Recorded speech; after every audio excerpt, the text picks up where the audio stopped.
जय श्रीकृष्ण बंधुगण आज समय आम समस्ते बहुत शीघ्र सफलता पाइबा चाहूँ किंतु भगवान श्रीकृष्ण कहते जी अपेक्षा करी जानी से केवे भी खाली हाथ में रहे आमे अनेक समय अधैर्य हो पड़ू किंतु मन रखु जे धैर्य भितर ही भगवान का आशीर्वाद लुचि रही थाए। जदि आज आपण को आपण परिश्रमर फल मिलूना तेबे जमारू व्यस्त हुंतु नहीं। हुए तो कौन बड़ लक्ष्य हासिल करने भगवान आपण को प्रस्तुत करुछंती। सबुबेले निज कर्म को ठीक भाव में करि चलंतु। अन्य किए केते आगकू गला किंबा किए केते सफल हैला ताहा देखि निज रास्ता को अन्य सह केबे भी तुलना करंतु नाही, कारण एही संसार रे समस्तक समय अलग अलग होइथाय।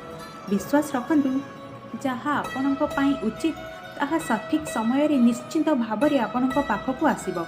केवल धैर्य धरंतु एवं कर्म करि चलंतु। जय श्री कृष्ण। राधे राधे।